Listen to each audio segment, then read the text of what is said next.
The Shashi Tharoor-led all-party Indian delegation met the President of Panama at his palace today. According to Tharoor, the President graciously expressed his understanding and support for India's fight against terrorism. The delegation reaffirmed India's stance against Pakistan and highlighted avenues for a stronger India-Panama partnership. My delegation is also here on a mission to seek your understanding of a different matter. And I hope you will forgive me if I speak briefly on that as well. And then I will ask my colleagues to introduce themselves. So you see the range and diversity of political opinion that has come to Panama to convey this message. We have a 7-member delegation which covers 5 political parties and represents all parts of the country. And what we are trying to do is to go to a few countries in this region. The Prime Minister has sent smaller delegations to other regions as well. The idea is to explain to you our perspective on the recent events in our country and to seek your understanding for not just what we did, but what stand we have taken and the very helpful role that you have played in the Security Council. And we certainly hope that your instructions to your ambassador will continue to be to show understanding for India's position. We know that Panama, indeed the President of the National Assembly said this already, has consistently stood against terrorism. Terrorism should not be a resort of attempting to address international disputes. If there are problems, there are other ways of dealing with them. Sending terrorists across the border is simply unacceptable, and that should be made clear. We should go after the perpetrators, the killers ourselves, and we will do so. But those who give them safe haven, those who protect them, finance them, train them, arm them, dispatch them, and guide them, they should also be held accountable. And increasingly, it seems to me, it will become inescapable for us to face this particular aspect of the challenge.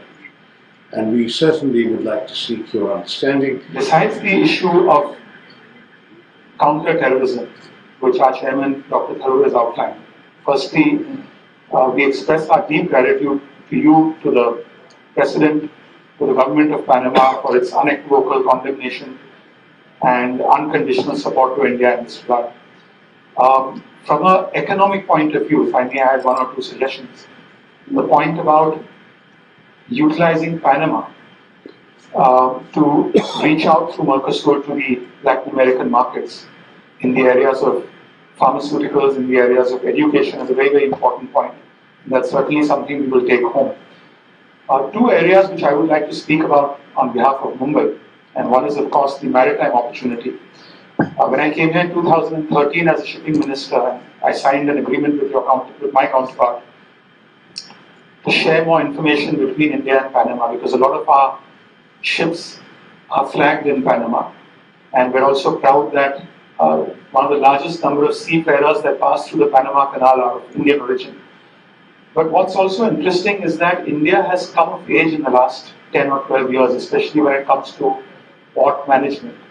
And for the first time, we can confidently say that we have at least, I would say, 2 to 3 homegrown Indian global multinational port and terminal operator companies that are operating not just in India but around the world. And I see no reason why they would not be interested in investing in maritime opportunities all the way from a terminal to other downstream operations in Panama. That's also an interesting message that perhaps we can take home and facilitate the dialogue between Panama and India. The 4th business opportunity, which I think is of great significance, is our film industry and our entertainment industry is the largest creative services industry in the world. And the industry is increasingly looking at foreign destinations to produce these films, where production sets are overseas. And if the Panamanian government has some form of incentives, rebates, we'd be happy to take that back to the industry, where they could potentially use Panama as a region to produce and make these films, especially when it involves the beautiful scenery. We have a special, I will give it to the ambassador. Fantastic. With incentive. We'd be very happy to take that back to the industry. The IT and tech and startup capital of the country. Bangalore. Bangalore. Excellency, while members of the delegation spoke about what their cities can offer to India-Panama relation, since yesterday I have spoken to a couple of electric vehicle manufacturers from my city, because my city also happens to be India's electric vehicle capital. And like you are aware, the world over, especially countries that have electric vehicle two-wheelers on their roads, are greatly transitioning from their fossil fuel-based two-wheelers to electric vehicle two-wheelers. And Latin America is a very big market. And Panama can be an entry point for our electric vehicle manufacturers to enter the Latin American market. I am told today when I sounded with a couple of them that they're already doing some trials in Colombia, and they have shown interest to explore the opportunities that Panama can offer. I will take this conversation with our High Commissioner so that we can explore opportunities of how Panama can be the gateway to India's electric vehicle two-wheeler companies to the whole of Latin America. Excellency, if you would permit me 1 more minute, while we are all concerned and focused on taking our economic relationship much forward and strengthen it, we are, however, constrained to also bring to your notice the inevitable outcome, the impact of Pakistan-based terrorism, not just for our immediate geography, but for the whole world.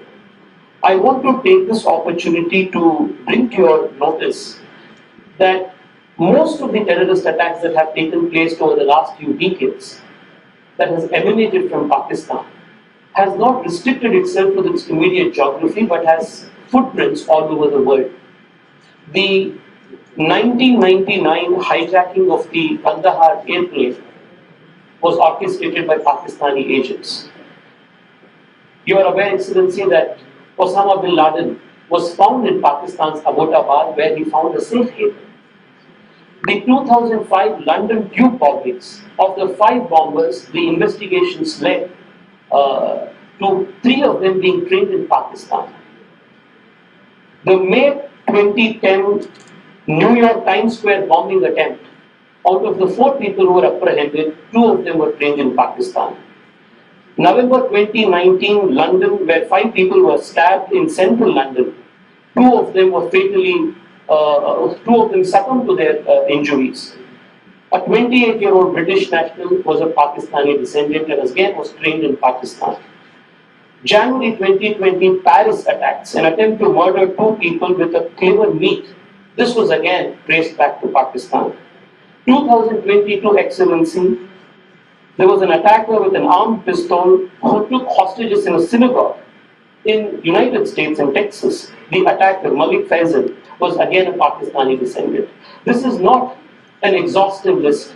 The list goes on, Excellency. Iran, Sri Lanka, Paris. The point that I am trying to make here, Excellency, that our delegation through our leader is trying to make here, is that today it's an extremely interconnected world. And one nation's inaction against terrorism cannot be, or rather will be, a threat for all nations around the world. Panama today holds a very important position in the UN Security Council. We urge you humbly to please take cognizance of this very important fact about Pakistani terrorism as a global threat and support India's case. Subscribe to Midday India. Get direct notifications on all our videos by clicking on the bell icon.